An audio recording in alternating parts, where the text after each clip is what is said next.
Bonjour les amis. Aujourd'hui nous retrouvons l'évangile de Marc au chapitre 10, les versets 17 à 27. Donc dans ce chapitre 10, Marc nous a déjà parlé de la famille, ou plus exactement du mariage et de son indissolubilité. Il nous aura parlé des enfants également, et aujourd'hui il va nous parler de l'argent.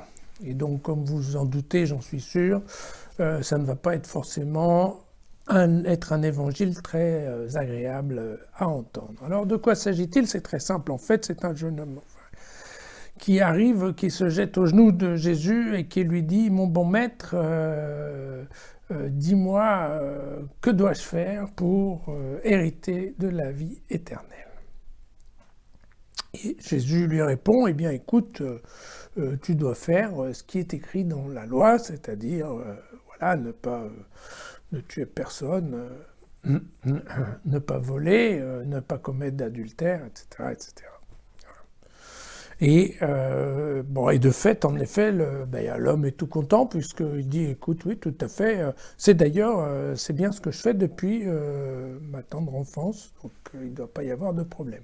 Et là, nous dit l'Évangile, et c'est là où ça commence à foirer, c'est que Jésus le regarda et se prit à l'aimer. Alors bon, se prit à l'aimer, on ne sait pas trop ce que ça veut dire, mais globalement, ça doit être que Jésus le trouve en fait assez sympathique, et à partir de là, il y a malheureusement un couperet qui tombe et Jésus lui dit écoute, une seule chose te manque, va, vends tout ce que tu as, donne ton bien aux pauvres et puis viens et suis-moi. Il nous dit l'Évangile, à cette parole, il s'assombrit et s'en alla tout triste, car il avait de grands biens. Alors, regardant autour de lui, donc Jésus tombe sur ses disciples qui sont là, un peu surpris quand même. Et il dit, vous savez, ça sera dur, il sera dur pour les riches de rentrer dans le royaume des cieux. Alors, les disciples se pètent un peu, ils râlent, ils commencent à se dire, mais attendez, est-ce que tu es en train de nous dire qu'en plus le royaume de Dieu est réservé aux pauvres? Enfin, bon, voilà.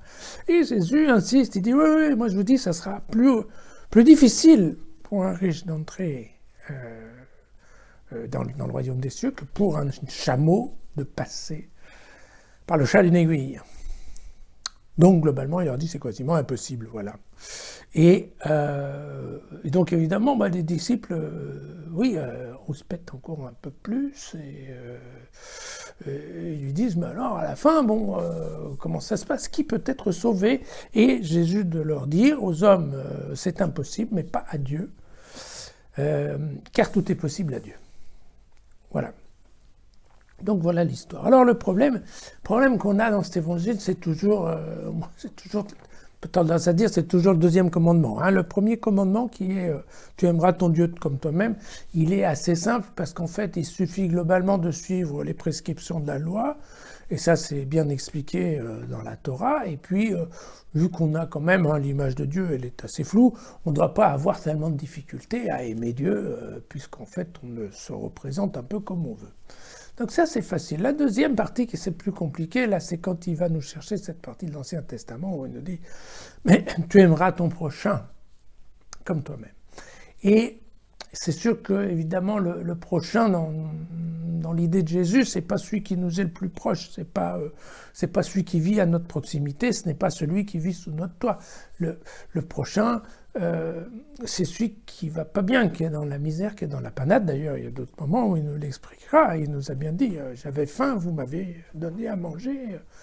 J'étais malade et vous m'avez visité. J'étais en prison et vous êtes venu me voir. Donc Jésus spécifie bien qui ça veut dire le prochain. Et donc le prochain, carrément, c'est en effet quelqu'un qui est pauvre ou qui passe en effet un sale moment. Et c'est de toute façon, Jésus nous parle ici d'un amour qui n'est pas d'un amour dont on attend quelque chose, c'est bien l'agapé, l'amour gratuit, un amour qu'on donne sans arrière-pensée, et voilà, c'est un amour, je dirais, sans payback, pour utiliser une parole que normalement les riches connaissent assez bien.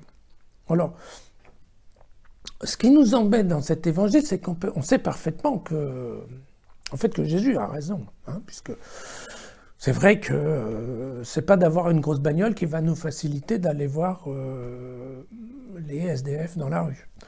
De même que c'est pas d'avoir, je sais pas, un tailleur Chanel pour aller visiter, par exemple, un camp des migrants en Grèce. Et c'est pas non plus une très bonne solution que de se pointer aux portes d'une prison avec des billets plein les poches, parce que c'est même un peu dangereux.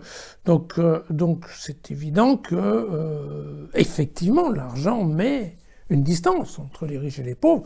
D'ailleurs, il y a même des cas où on peut presque dire que l'argent est fait pour ça, hein, pour protéger les riches, quelque part, des pauvres. C'est vrai que quand on a de l'argent, tout le monde le sait, plus on en a, plus on en veut, moins on a envie d'en donner, et surtout pas en donner bêtement à des gens qu'on ne connaît pas. D'ailleurs, chez les riches, on appelle ça gaspiller, ou on appelle ça jeter l'argent par la fenêtre.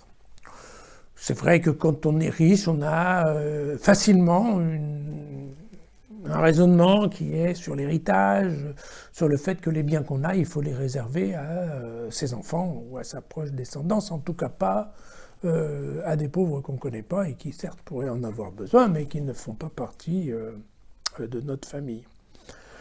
Donc oui, l'argent est un problème, en fait. Et moi, je pense même que ça va plus loin que ça. C'est-à-dire que, pourquoi ? Parce que globalement, tous les petits garçons ont toujours rêvé d'avoir une grosse bagnole, quoi. Une grosse bagnole et ce qui vient avec, c'est-à-dire, voilà, l'argent, la puissance, le succès et les filles. De même, beaucoup de petites filles ont rêvé d'avoir un joli tailleur de chez Chanel, d'avoir fait HEC et d'avoir du succès, et d'avoir du style, et d'avoir un bel appartement, et d'avoir aussi des admirateurs, bien entendu. Et puis, pour continuer dans la nouvelle théorie du genre, quel autre n'a pas eu envie, je ne sais pas moi, de partir en vacances en plein hiver dans des îles paradisiaques avec des billets plein les poches, voilà. Donc en fait, ça va plus loin parce que nos rêves d'humains, de terriens, nos rêves profonds en fait, hein, de succès, et d'un succès remarqué par les hommes, c'est complètement en fait opposé aux critères du monde de Dieu.